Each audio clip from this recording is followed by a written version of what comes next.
Good morning, students. Protein, lecture 6. The topic for the discussion today is structure of protein. Initially, with the introduction of protein, we understand the protein are organized in primary, secondary, tertiary, and quaternary structures. So in the figure you can see there are 4 structural level of protein. The simple chain, it is a primary protein. Then formation of helix or bands, it is a secondary structure. Then together of all the 3 primary and secondary and bending, it is tertiary structure. And fusion of 2 or more different polypeptide in a complex formation, it is known as a quaternary structure of protein. तो हम एक के बाद एक level clear करेंगे. Structure of protein. Proteins are polymer of L alpha amino acid. The structure of protein is rather complex, which can be divided in 4 levels of organization. 1. Primary structure. The linear sequence of amino acid forming the backbone of protein. तो primary structure कैसा रहेगा? ऐसे एक माला होगी. It's a look like a simple chain. और ये पूरी जो चेन है उसमें लीनियर एमिनो एसिड में पेप्टाइड्स बॉन्ड्स होंगे. They are often connected by disulphide bond.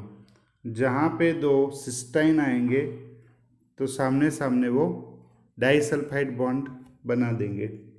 So this disulphide bond is also a covalent bond, permanent attachment. So there are 2 covalent bond in a protein structure. One is peptide bond and second one is this disulfide bond, and this gives the strengthen. तो ऐसे amino acid की primary chain जब जाके कोई twisting होगी, spring बनेगी, then it is known as the secondary structure. तो जो स्प्रिंग है वो 2 तरह की होगी, alpha helix and beta helix, clockwise and anticlockwise. और यहाँ पे दूसरा क्या है? जिगजैग फॉर्मेशन, जिसको हम बोलेंगे बीटा प्लीटेड शीट, ऐसे जो कर्टेन्स में रहती है, बराबर. तो zigzag formation, beta pleated sheet. Then after spring, beta pleates and bands, बराबर, ऐसे loops बनेंगे. Then it is considered as a tertiary structure. And fourth one is the quaternary structure. तो quaternary structure में क्या होगा? 3, 4, 2 अलग अलग पॉलीपेप्टाइड एक दूसरे के साथ जुड़ेंगे और उसके बीच में कोई मेटल साइंस या कोएंजाइम्स, कोफैक्टर्स जो भी है वो ऐड होंगे. So this way it is a complex structure. Fourth one, the primary structure is the linear sequence of amino acid. Secondary structure is the special arrangement of protein bye twisting the polypeptide chain, वो twist होगी. Tertiary structure 3 dimensional structure होएगा. और fourth one is the quaternary structure. Some of the protein are composed of 2 or more polypeptide. You can see 2 different color, blue and yellow. So this each component is known as the subunit or domain और प्रोटोमर. इसके 3 नाम हैं. सब unit भी बोले जाएंगे हर एक को, डोमेन भी बोला जाएगा और प्रोटोमर्स भी बोलेंगे. तो जो भी 4 है वो मिलके एक कॉम्प्लेक्स स्ट्रक्चर बनाएंगे. द टर्म प्रोटीन, प्रोटीन किसको बोलेंगे? It is generally use for polypeptide more than 50 amino acid. In recent years, some authors have been using polypeptide even if the number of amino acid is few hundred. So there is no particular rule for to say it is a protein or polypeptide. Primary structure के बारे में बात करेंगे. Primary structure, so each protein has unique sequence of amino acid, और ये sequence जो भी है, 1 मिनट, दिस सीक्वेंस, तो ये जो सीक्वेंस है उसके लिए उसकी जो इन्फॉर्मेशन होगी वो mRNA देगा, और mRNA अपनी इन्फॉर्मेशन कहाँ से लाएगा? DNA. तो DNA mRNA को इन्फॉर्मेशन देगा और mRNA जो इन्फॉर्मेशन के हिसाब से प्रोटीन अरेंज करेंगे. तो ऐसे ही 20 अमीनो एसिड्स है जिसकी इन्फॉर्मेशन DNA देता है, and this 20 amino acids are known as standard amino acid. So primary structure of protein is largely responsible for its function. Peptide bond तो हमने पहले ही डिस्कस कर लिया था लास्ट लेक्चर में, कि between 2 amino acid the carboxyl group of 1 amino acid join the amino group of another amino acid with release of water molecule. तो एक पानी निकल जाएगा और दोनों के बीच में कौन सा बॉन्ड बनेगा? COOH से निकल के CO बचेगा और NH3 से निकल के NH बचेगा, और नीचे बॉन्ड बन जाएगा NCONH. Okay, so this is the peptide bond, जिसको हम बैक बॉन्ड भी बोल सकते हैं. पूरी चेन का जो धागा है that is a peptide bond. तो पेप्टाइड बॉन्ड कैसे बनेगा ये हमने लास्ट लेक्चर में देखा है.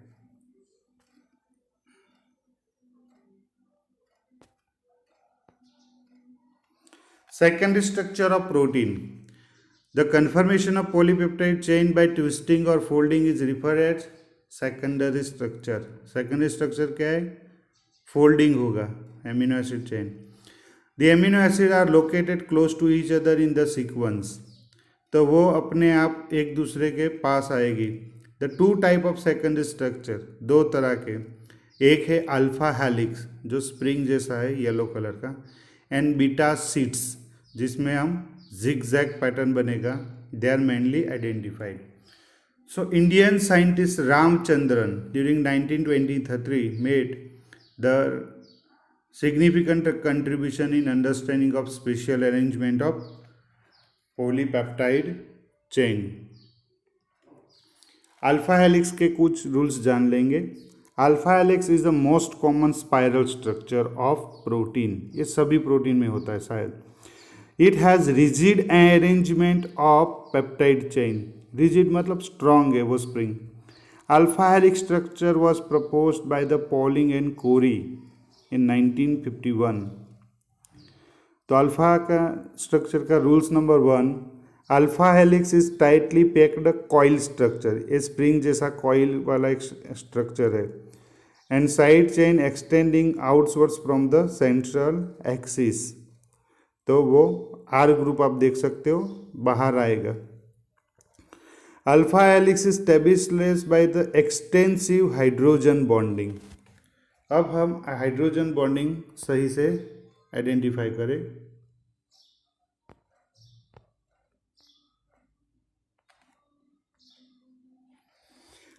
ये एक एमिनो एसिड की चेन जो भी जा रही है वहाँ पर एक फंक्शनल ग्रुप है जिसको हम बोलेंगे पेप्टाइड बॉन्ड. ये रहा.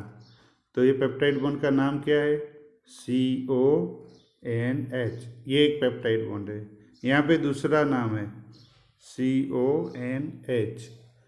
ऐसे ही हर एक एमिनो एसिड के बीच में पेप्टाइड बॉन्ड रहेंगे. तो जो पेप्टाइड बॉन्ड का ऑक्सीजन होता है वो हमेशा स्लाइडली माइनस रहता है, स्लाइडली माइनस चार्ज.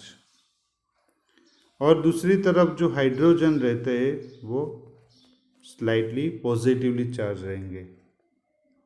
तो हर एक पेप्टाइड बॉन्ड का एक ऑक्सीजन किसी ना किसी हाइड्रोजन से अट्रैक्टेड रहेगा. हाइड्रोजन है वो ऑक्सीजन की तरफ अट्रैक्ट रहेगा और इसकी वजह से स्प्रिंग बनती है. Is it? तो आपको पता चल गया हाइड्रोजन बॉन्ड किसके बीच में बनता है? every peptide bond is involved in the hydrogen bond formation. So whatever the dotted line you are watching in the structure, these all dotted line are the hydrogen bond. Hydrogen bond कोई permanent bond नहीं है. On upon heating acid और alkali treatment they are immediately ruptured. So this is an attraction. Hydrogen bond एक attraction है. It is not the covalent bond like a disulphide bond and peptide bond.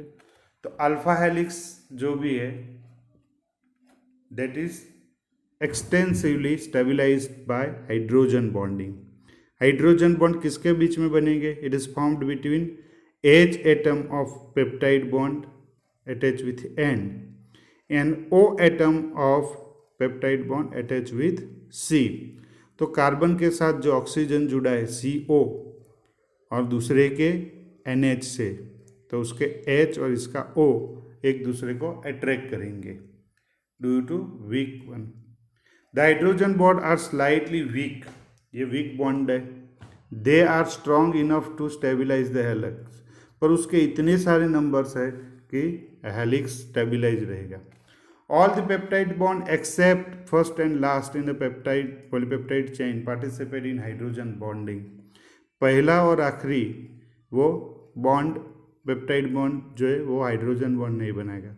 बाकी के सारे बीच में जितने भी है चेन में वो सारे हाइड्रोजन बॉन्ड बनाएंगे.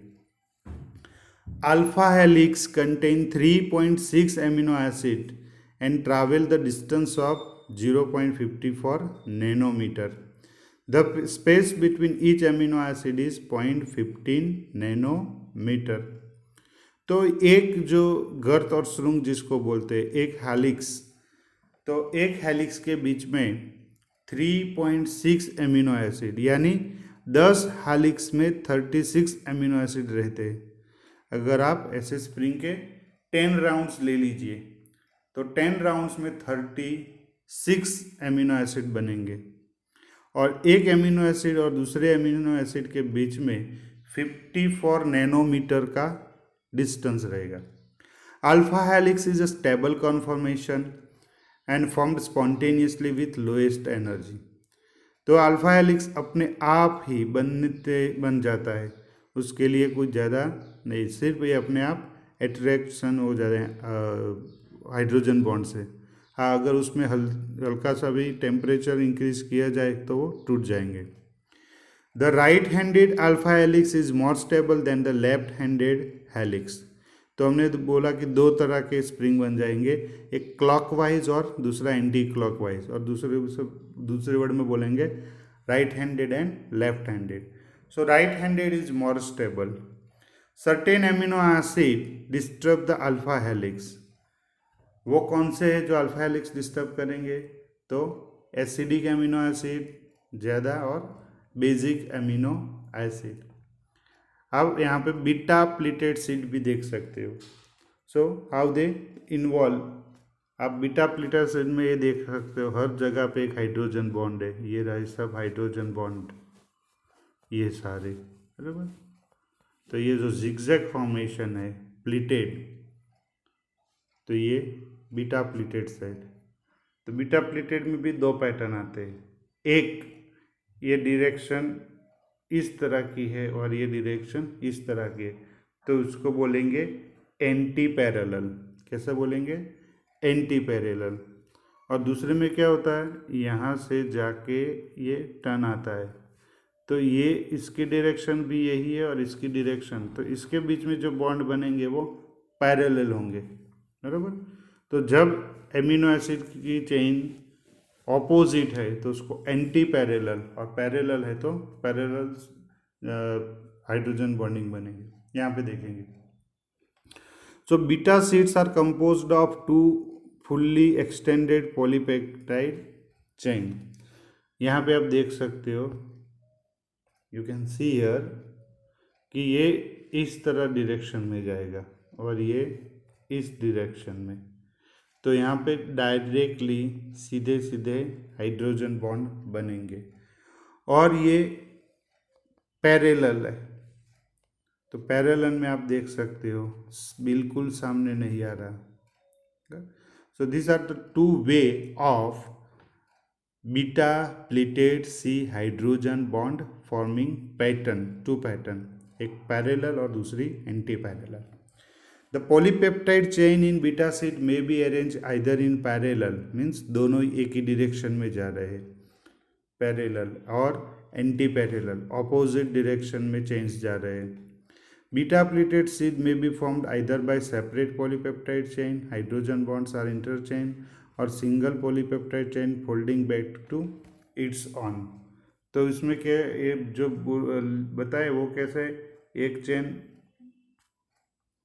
चेन अपने आप यहाँ पे जा रही है और दूसरी चेन यहाँ पे आ रही है, तो उसके बीच में बॉन्ड बनेंगे। और दूसरा क्या है, ये चेन यहाँ से जाके मुड़ के फिर वापस आती है, तो यहाँ अपने आप भी हाइड्रोजन बॉन्ड बनेंगे। यानी सेल्फ ट्विस्टिंग भी हो सकता है और दूसरों के साथ भी वो बॉन्ड बनाएंगी।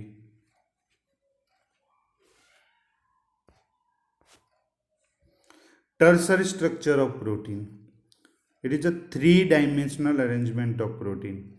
कोई भी प्रोटीन है वो हमेशा 3D स्ट्रक्चर में ही वर्क करेगा। उसका 3D स्ट्रक्चर अगर लॉस हो गया तो वो फंक्शनली इनएक्टिव हो जाएगा। तो 3D structure is important. It is a compact structure with hydrophobic side chain holder in the interior while hydrophilic groups are on the surface of the protein। तो ये जो प्रोटीन है उसकी जो साइड चेन है जिसमें एरोमेटिक फंक्शनल ग्रुप थे और एलिफेटिक साइड चेन थी, वो प्रोटीन के अंदर रहेंगी। और जो पोलर एमिनो एसिड थे जिसके पास COO- फंक्शनल ग्रुप है साइड चेन में और NH3+ है और OH- है, वो बाहर होंगे। क्यों? क्योंकि प्रोटीन वाटर सॉल्यूबल बनाना है। तो प्रोटीन का जो सरफेस है वो वाटर सॉल्यूबल बने, उसके लिए आउटसाइड हाइड्रोफिलिक ग्रुप्स रहेंगे और इनसाइड हाइड्रोफोबिक ग्रुप्स रहेंगे। बॉन्ड्स ऑफ टर्सरी स्ट्रक्चर वो हम आगे भी डिस्कस कर चुके हैं, फिर से यहाँ पे देख लेते कि कौन कौन से बॉन्ड स्ट्रक्चर्स में इन्वॉल्व है। तो सबसे पहले जो फर्स्ट बॉन्ड हमने देख लिया that is of back bond. ये पूरी चेन में कौन सा बॉन्ड होगा? Yes, peptide bond. कौन सा? Peptide bond. तो peptide bond is a covalent and stronger bond. दूसरा जो बॉन्ड है वो स्ट्रॉन्गर, ये रहा डाइसल्फाइड बॉन्ड। ये 5 नहीं है, ये S है, this are S bond S। So disulfide bond, this one, ये एक सिस्टीन एमाइनो एसिड के साथ दूसरे का सिस्टीन के साथ बाउंड होगा। तो ये जो डाइसल्फाइड बॉन्ड है वो टूटता नहीं है, वो कोवैलेंट बॉन्ड है, ट्रूली बॉन्ड है। और उसके अलावा आप जितने भी पैटर्न सब देख रहे हो दे आर एट्रैक्शंस। तो 2 बॉन्ड हमने कोवेलेंट देख लिए, disulphide bond and peptide bond. अब देखते हैं हाइड्रोफोबिक बॉन्ड। हाइड्रो और phobic, hydro means water and phobic means उससे दूर रहना, उससे डरना। तो वो काम किसका है? एरोमेटिक का। जो एरोमेटिक एमिनो एसिड है वो अपनी रिंग एक दूसरे के साथ अट्रैक्ट करेंगे। So these are hydrophobic interactions. So hydrophobic interaction established between aliphatic side chain and aromatic amino acid। जैसे आपको दिख रहा है ये कौन सा एमिनो एसिड है आपको पता होगा, ये फिनाइल एलेनाइन है और ये भी फिनाइल एलेनाइन। अगर यहाँ पे OH है तो वो हो जाएगा टायरोसिन।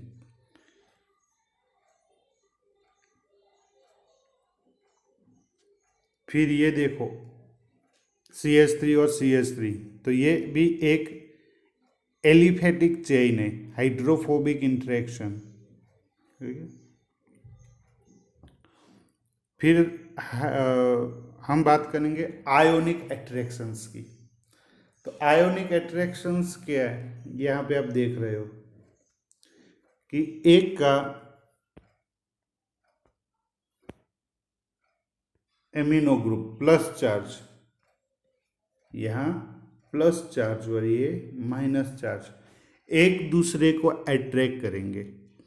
तो आयोनिक बॉन्ड फॉर्मेशन भी एक तरह का अट्रैक्शन है। They are the ionic interactions. ये बॉन्ड नहीं बनाता, एक दूसरे को अट्रैक्ट करेंगे। सो NH3NO माइनस, तो जहाँ भी कार्बोक्सिलिक ग्रुप और पॉजिटिवली चार्ज एमिनो ग्रुप है वो एक दूसरे को अट्रैक्ट करेंगे।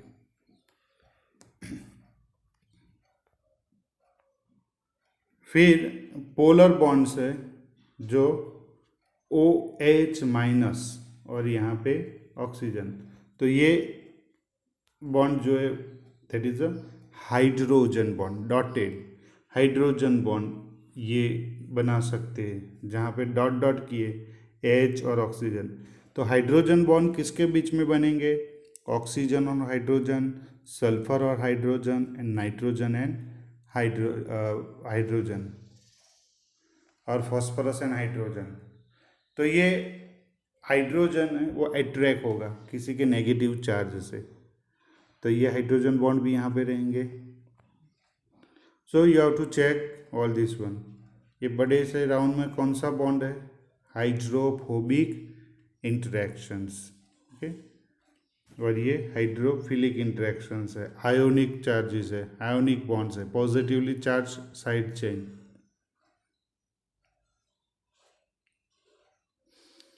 तो कितने तरह के अपने बॉन्ड्स देखे अभी? एक पेप्टाइड, दूसरा डाइसल्फाइड, तीसरा हाइड्रोफोबिक इंटरेक्शंस, चौथे आयोनिक इंटरेक्शंस और आयोनिक बॉन्ड्स, और पांचवा हाइड्रोजन बॉन्ड, और छठा जो हमेशा हर मॉलिक्यूल एक दूसरे पे अटैचमेंट करेंगे, वान डर वाल फोर्सेस, वो तो रहता ही है। Then there is a word domain. Domain का मतलब क्या है? तो आप फिगर में देख रहे हो, there are different colours. Different colour means different amino acid synthesised by different mRNA sequence, and they get together at the finalization of the protein. So the term domain is used to represent the basic unit of protein structure and function. Polypeptide with 200 amino acid normally consist of 2 or more domains.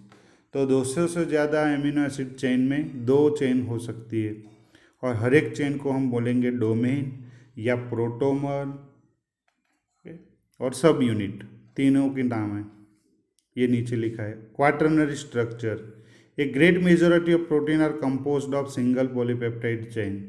ज़्यादातर polypeptide chain single रहती है। Some of the protein have consist 2 और more polypeptide which may be identical और unrelated. Such proteins are known as the oligomer. Oligomer क्यों? क्योंकि उसमें एक से ज़्यादा प्रोटोमर्स हैं। तो एक मोनोमर्स, एक को प्रोटोमर्स या सब यूनिट बोलेंगे, और ऐसे 2 या 3 प्रोटोमर्स मोनोमर्स इकट्ठा हो गए तो then it is a oligomer.